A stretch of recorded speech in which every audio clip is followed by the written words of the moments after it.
Olá, queridos amigos da nossa da nossa amada Sociedade Espírita Renovação. Muito feliz por estarmos juntos numa data tão especial como hoje, amanhã será o nosso Natal. Comemoraremos a vinda de Jesus, a vinda do nosso Salvador ao nosso planeta, a vinda daquele que é a luz da nossa liberdade. Conhecendo a verdade, estaremos libertos.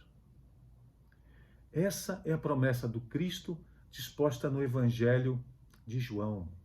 Se conhecermos a verdade nos libertará.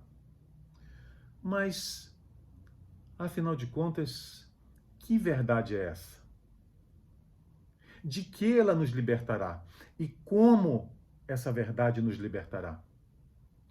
E mais além, afinal de contas, o que é liberdade? Que conceito nós temos de liberdade? Para alguns, liberdade é o direito de ir e vir aqui na Terra. Para outros, um pouco mais além, seria como que voar, ter asas para voar nos limitados céus aqui da Terra.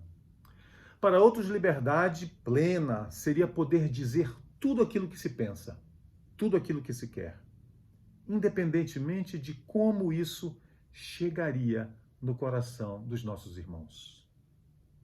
Isso seria liberdade ou antes algema ou algemas?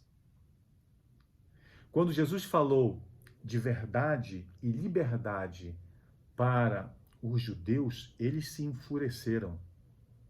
Responderam de forma brava: somos filhos de Abraão, nunca servimos a ninguém. Como dizes tu, sereis livre? Os fariseus, na época, não tinham ideia do cárcere que construíam para as suas próprias vidas. Muitas vezes somos nós aqui na Terra, ainda, mesmo depois de 2000 anos. Não temos ideia do que seria a liberdade verdadeira do Espírito. Porque não nos apercebemos onde nós estamos e o que nos aprisiona aqui na matéria. Por isso acreditamos, muitas vezes, que numa visão mais superficial desse ensinamento do Cristo sobre a verdade e a liberdade, que apenas o conhecimento nos libertaria. Bastaria então nós estudarmos, conhecermos, para que nós estivéssemos libertos. Mas o saber, esse conhecimento, ele não opera como que um passe de mágica. Não é pelo simples fato de sabermos que estaríamos libertos. Saber é um conceito absolutamente diferente de agir.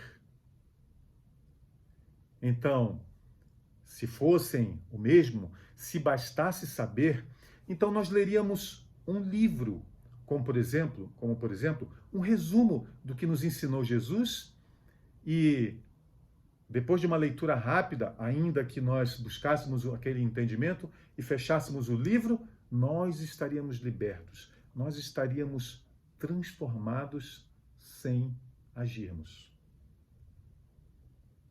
É como se nós lêssemos, por exemplo, o capítulo 17 do nosso Evangelho segundo o Espiritismo, que tem por título Sede Perfeitos.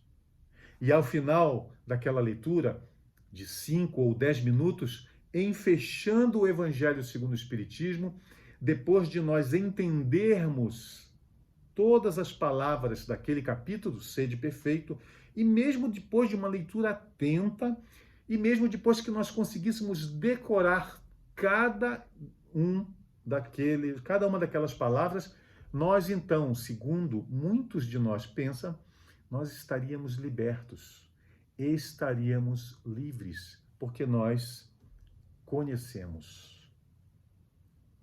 Mas não basta saber. é preciso que esse saber seja utilizado por nós para a nossa liberdade. É preciso que nós busquemos o saber com o objetivo da nossa libertação. Mas muitos de nós, navegando em mar de almirante, quando, na calmaria das nossas vidas, nós buscamos esse conhecimento, esse saber, com outros fins que não exatamente a nossa liberdade. A nossa ação, a nossa vivência desse conhecimento, mas para outros fins que não da nossa liberdade. Por isso nós vemos pessoas que têm grande conhecimento, cultura geral, grande conhecimento das escrituras sagradas, dos evangelhos, mas que não o vivenciam. E nós vemos claramente pessoas que, apesar do seu notório saber, se manifestam, se movimentam diante de nós com a vaidade, com o orgulho, com a necessidade de projeção, com o egoísmo. E quanto mais esse saber alimenta essas nossas necessidades inferiores, mais nós vamos buscando esse saber. Mais nós procuramos nos aprofundar nesses conhecimentos, porque eles alimentam esses nossos desejos inferiores, alimentam a nossa vaidade, alimentam o nosso orgulho. Muitas vezes, na busca por esse saber, nós até nos surpreendemos. Alguns de nós conseguem falar de uma gama interminável de livros lidos. Outros de nós conseguem simplesmente decorar cada palavra, cada capítulo, cada versículo de cada um dos evangelhos do Cristo. E propaga todos esses números mais do que a própria essência dos ensinamentos do Cristo. Um saber notório e uma evidente necessidade de projeção. Uma clara movimentação entre nós com a vaidade, filha do orgulho. E nós, muitas vezes, esquecendo a advertência do Cristo, de que, nos disse ele, haverá falsos cristos e falsos profetas, nós supervalorizamos apenas o conhecer, o saber, em detrimento do agir. Por isso, Kardec nos disse, no nosso Evangelho segundo o Espiritismo, que a nossa geração é a geração da atividade intelectual e da indiferença moral. Por isso, porque nós supervalorizamos o saber nosso e também dos outros. Nós, em supervalorizando apenas o saber, muitas vezes esquecemos de avaliar quem realmente somos dentro do nosso íntimo. E nessa viagem interior, nós também cometemos esses equívocos. Em sabendo, em aprendendo o ensinamento de Kardec, de que o autoconhecimento é a forma mais eficaz para a nossa transformação moral, nós vamos buscar esse autoconhecimento acreditando que esse autoconhecimento em si, é a nossa redenção. Então nós fazemos um perfil, nós traçamos um perfil de nós mesmos. E muitas vezes gastamos, seguindo o conselho de Kardec, nós gastamos de bastante tempo nosso traçando esse nosso perfil na esperança de que esse autoconhecimento, de que eu me conhecendo verdadeiramente, eu alcançaria a minha redenção. Então, eu traço um perfil exato de mim mesmo. Eu seria egoísta, avarento, orgulhoso, vaidoso, impaciente. Pronto. tracei o meu perfil conforme me aconselha Kardec, e por isso eu alcancei a minha redenção. Porque, afinal de contas, conhecendo a verdade, eu estarei liberto. Então, eu acredito que se eu conheci essa verdade sobre mim mesmo, pronto, eu estou liberto. Eu já sei que sou avarento, egoísta, orgulhoso, vaidoso e impaciente, portanto, eu estou liberto. Será? Será que o conhecimento de nós mesmos é o suficiente para a nossa redenção? Ou será que nós precisamos ir um pouco mais adiante do que apenas o conhecimento? Afinal de contas, pensamos nós, eu sei, mas nós podemos saber e continuar sendo exatamente quem nós descobrimos que somos. Então, ainda que eu saiba quem eu sou, ainda que o meu perfil seja exato e preciso, eu posso continuar sendo avarento, egoísta, orgulhoso, vaidoso e impaciente. Eu sei que sou, mas por que eu continuo sendo? Eu já não tracei esse perfil, eu já não fui buscar o autoconhecimento que Kardec nos orienta. Por que eu continuo sendo exatamente da mesma forma que eu descobri ser, mesmo que eu não tenha gostado tanto dessa descoberta, de saber exatamente quem eu sou? Por que nós continuamos sendo quem nós somos? E a resposta pode ser simples. Porque ainda que eu saiba, ainda que eu tenha descoberto quem eu sou, eu quero continuar sendo o que eu sou. Exatamente. Eu quero continuar sendo quem eu sou. Afinal de contas, eu posso dizer a mim mesmo, essa é a minha essência, esse sou eu. É assim que eu sou, é assim que eu me manifesto. Como eu vou deixar de ser eu mesmo? Essa é a minha essência. Eu quero ser assim. Eu não posso deixar perder a minha identidade. Esse sou eu. Eu simplesmente quero. Afinal de contas, eu não tenho livre-arbítrio? Tenho. Então eu posso ser assim porque eu quero. Daí, Jesus ter nos ensinado que em pecando, em errando, nós continuaremos escravos dos nossos pecados e dos nossos erros, pela nossa própria vontade. Aqui na Terra, muitos de nós ainda se compraz com as próprias imperfeições, acreditando que elas fazem parte do âmago do seu ser e, portanto, são a sua identidade. E não querendo perder a identidade, simplesmente continuam sendo tal qual essas pessoas são, tal qual nós mesmos somos, simplesmente porque queremos. Mas essa forma de proceder, ela tem data de validade. Ela tem data de validade, tem dia para acabar. Ainda que nós sejamos dessa forma, como nós descobrimos quando fazemos esse autoconhecimento, essa viagem interior, quem nós descobrimos ser, ainda que nós queiramos isso para as nossas vidas, esse proceder do egoísmo, do orgulho, da vaidade, da avareza, da impaciência, ele tem data marcada para o fim. Porque enquanto nós navegamos em mar de almirante, na calmaria, tudo parece bem.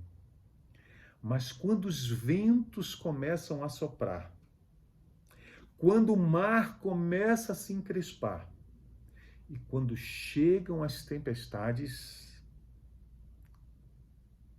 a dor, a aflição, as doenças, as perdas, a solidão.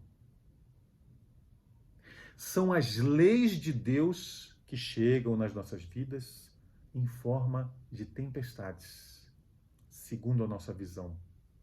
Como as mãos do oleiro habilidoso que molda a argila imperfeita na busca do estado da arte.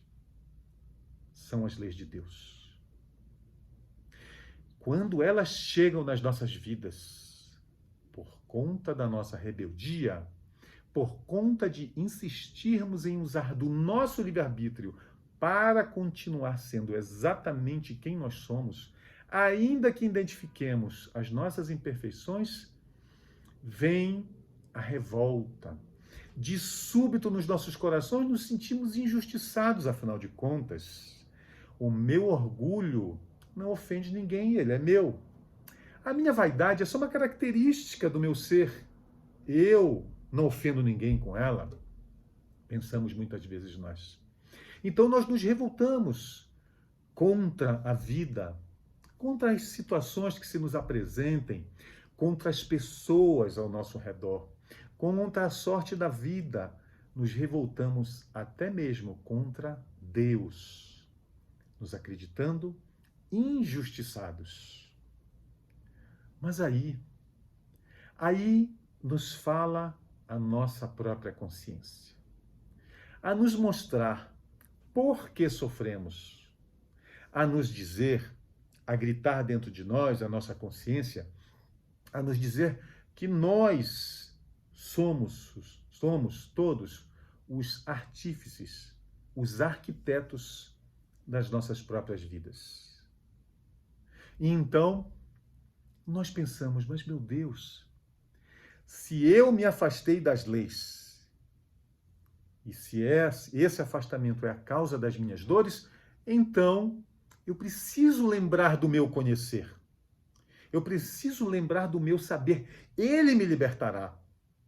Afinal de contas, eu sei, eu estudei a mentira. Por quê? Se eu conheço a verdade.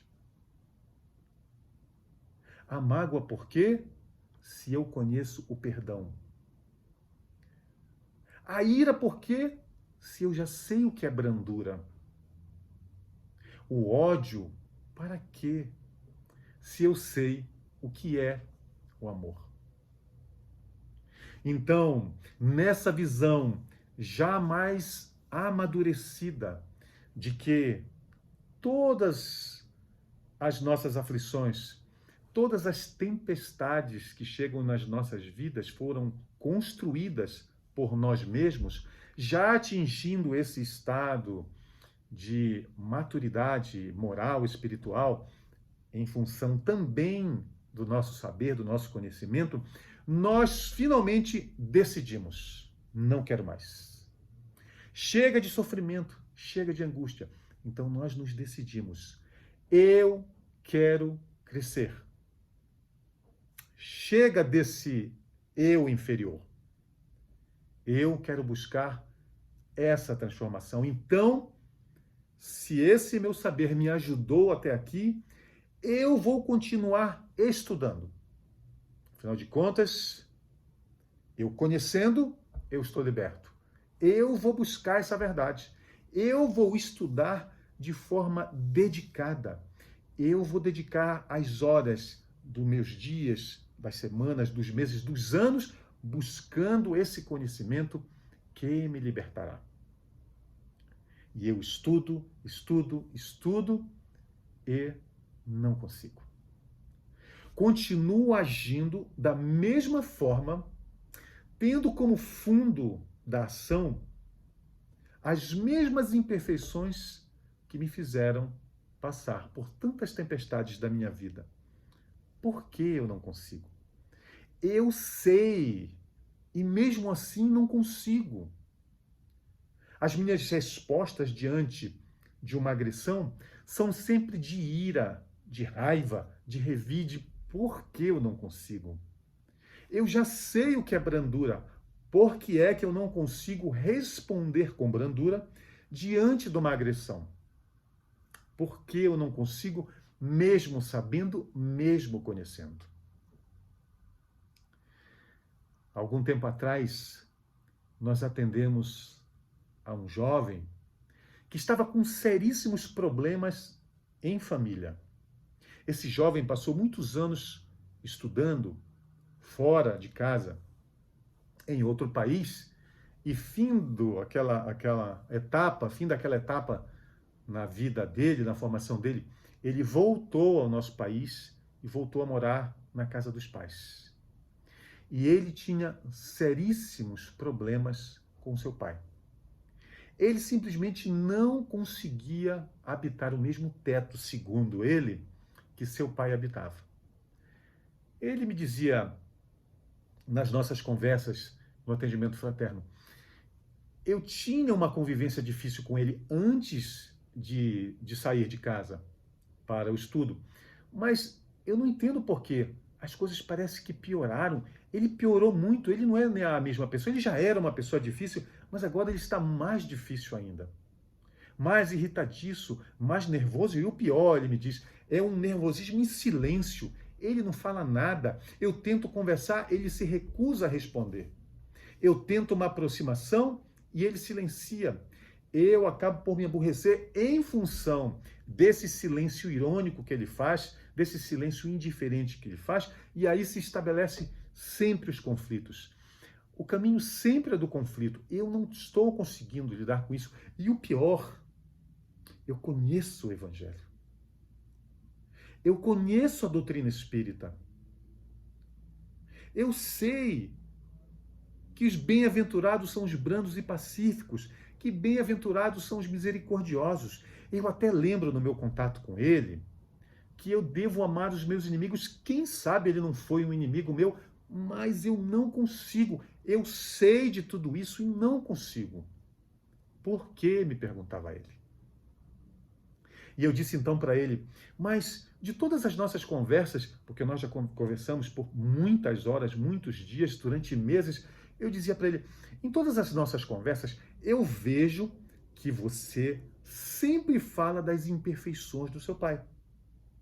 E você diz que a relação de vocês é conflituosa, ou seja, que ela é adoecida em função das imperfeições do seu pai, que, segundo a sua visão, teria piorado nesse intervalo em que você esteve fora de casa para a conclusão dos seus estudos. Então, eu faço então uma proposta a você. A partir de hoje, nós não falaremos mais nas imperfeições do seu pai. Combinado? E ele, meio que contra gosto, tentou voltar a falar das imperfeições do pai. E eu disse, não, vamos buscar um outro olhar. Como é a sua relação com a sua mãe, que não mora com o pai, que não mora com eles? Então ele passou a dizer, você não conhece a minha mãe. A minha mãe é violenta. Quando eu era criança, e começou então a falar de todos os problemas que ele também teve com a mãe, desde a infância dele. Quando a mãe dele ameaçava fisicamente ele, diante de pouca coisa. E eu disse, não, mas então vamos fazer o seguinte, vamos falar de uma outra pessoa da sua família, porque senão nós vamos continuar focando nas imperfeições da sua mãe. E ele disse, não tem problema, então vamos falar da minha irmã. Você não conhece a minha irmã. A minha irmã é terrível, ela é vaidosa, egocêntrica, manipuladora. Você não tem ideia de quem é minha irmã. E ela manipula os meus pais. Ela é a queridinha. Sabe aquele filho queridinho? Aquele que os pais fazem tudo porque ela manipula? Quando na verdade ela é egocêntrica, dominadora. Ela nem liga para eles. É só aquela coisa do eu te amo, eu beijo, eu mando um beijo para você, mas lá do Facebook ela, lá distante ela, e eu aqui cuidando dos meus pais. E eles não conseguem ver que eu estou tentando cuidar deles. Especialmente o meu pai que mora comigo. Eu tento dizer a ele qual caminho seguir e ele não consegue.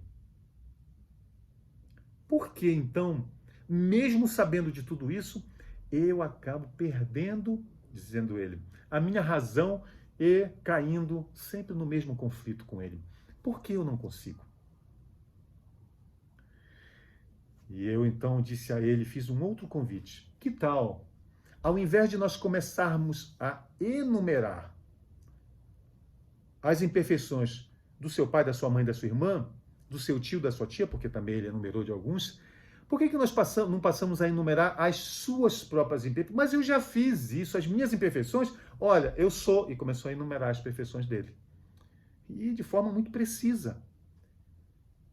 Então eu disse, então você conhece as suas imperfeições? Eu conheço, e a minha pergunta para você persiste, dizia ele para mim.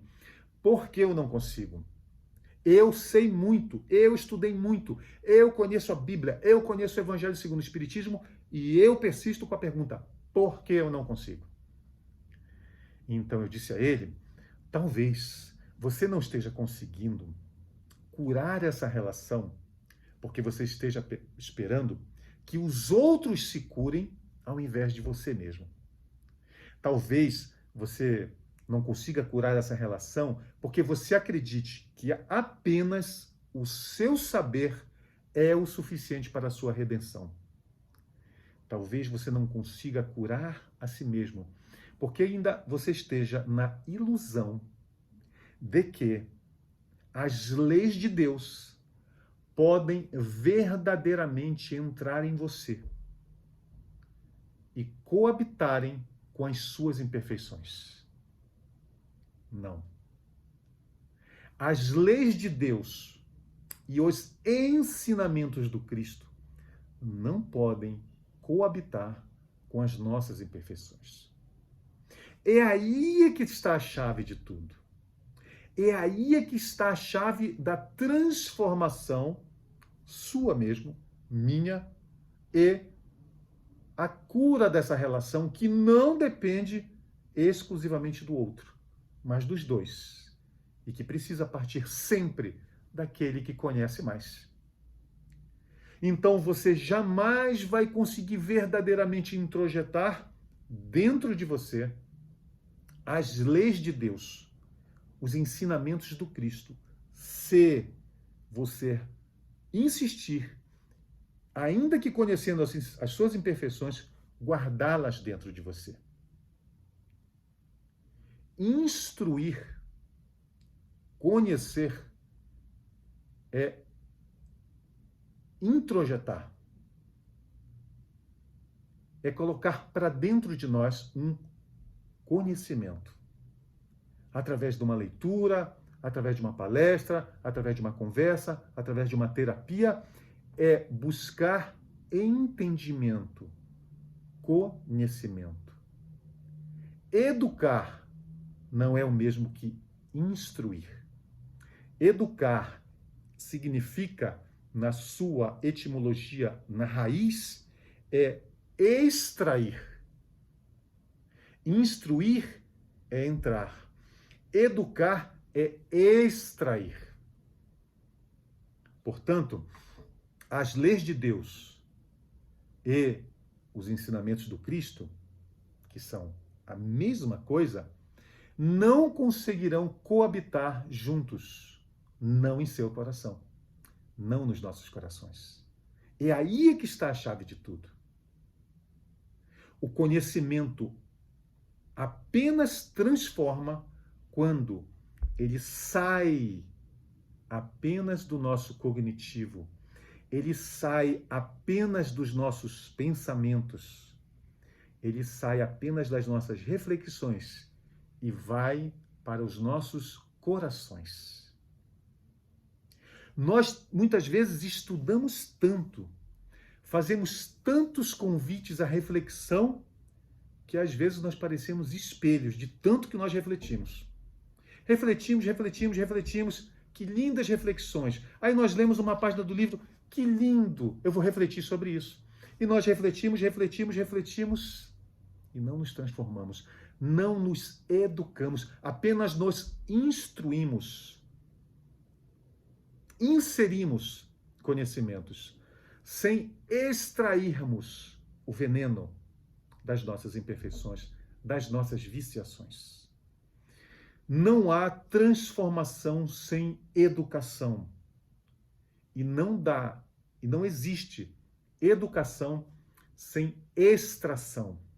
Nós precisamos iluminar as sombras dos nossos corações com a luz dos ensinamentos do Cristo.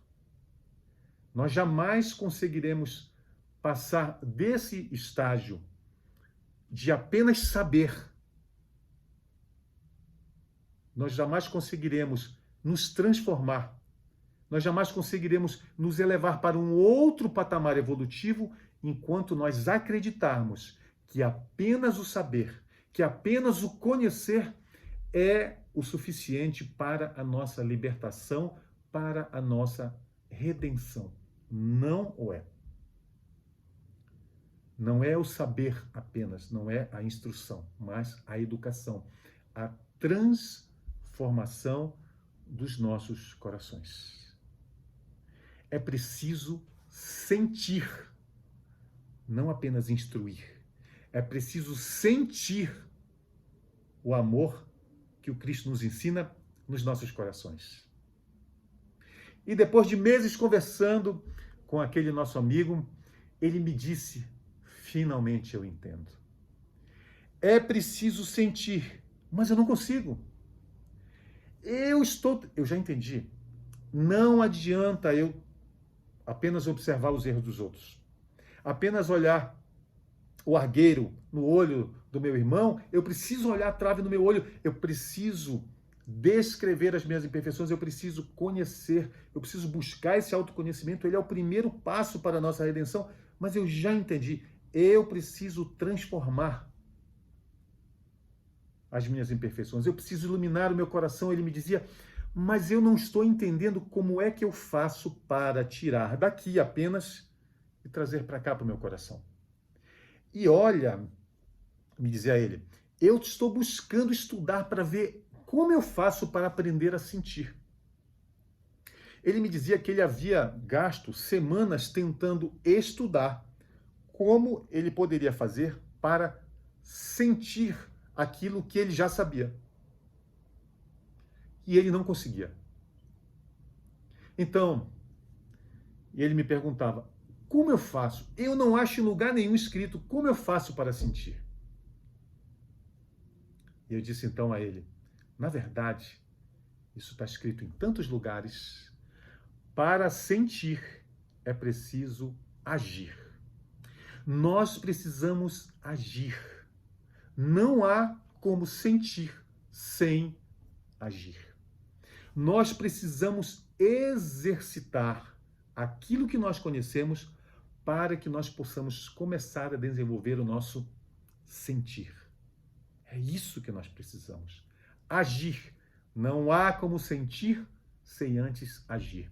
É como aquele que queira imaginar, que queira saber verdadeiramente, que queira sentir o gosto de uma comida sem antes colocá-la nas nossas bocas. Não há como. Eu preciso experimentar daquele alimento para que eu sinta na minha boca qual o gosto daquele alimento. Assim é com o bem. Nós precisamos exercitar o bem, quanto mais endurecido forem os nossos corações, para que nós possamos sentir o bem. Então, eu preciso agir, não apenas esse agir externo, o fazer a sopa, o participar dos bazares. Não apenas essa caridade material, apesar que sabemos que ela é fundamental e importante, especialmente no mundo tão material onde nós vivemos, mas esse sentir que é o oposto das nossas imperfeições, o sentir dessas virtudes opostas às nossas imperfeições, que irão curar as nossas imperfeições mais íntimas, aquelas mais veladas. Então, como eu sei que a humildade é o caminho, eu preciso agir com humildade, para que eu não precise mais da vaidade. Eu preciso agir com humildade, com simplicidade, com modéstia, para que eu não precise mais me alimentar da vaidade, filha do orgulho. Eu preciso exercitar o perdão, a benevolência, a indulgência e o perdão, para que eu possa verdadeiramente sentir a caridade tal qual Jesus nos ensinou. É preciso agir. Nós precisamos agir. Não basta conhecer. Não basta saber. Nós precisamos agir para podermos sentir. E é a nossa vontade, a maior potência da nossa alma, é então a nossa vontade que vai nos tirar da inércia, do apenas eu conheço, para o agir. E é o nosso querer que vai nos dar a direção. A vontade nos levará à ação. E o nosso querer nos mostrará a direção do Cristo para a nossa educação, para a nossa transformação, para a iluminação do nosso coração. Vontade, querer, agir no bem. Só assim nós desenvolveremos o sentir, agindo. Só assim nós deixaremos de ser aquele que apenas sabe para ser aquele que verdadeiramente age em nome de nosso Senhor Jesus Cristo. Ele é o nosso Salvador. Ele é a luz que liberta as nossas vidas. É Jesus. E então, com esse entendimento da necessidade de agir conforme o seu Evangelho, é que nós vamos a cada dia trazendo, a cada dia, não a cada encarnação, a cada dia, a cada minuto, a cada momento, nós vamos trazendo mais o Evangelho do Cristo para as nossas vidas. E quanto mais o vivenciarmos, o Evangelho, o Cristo, mais nós o amaremos. Até que um dia, nessa encarnação, por gratidão de conhecermos a sua palavra, por gratidão por Deus ter colocado a nossa veneranda doutrina espírita nas nossas vidas, nessa encarnação, também nós, com o nosso coração evangelizado, possamos nós também dizer, como o apóstolo dos gentios: não sou eu, mas quem vive. É o Cristo que vive em mim. E Ele vivendo em nós, nós estaremos então libertos. Libertos das nossas viciações que nos mantêm presos nessa vida material.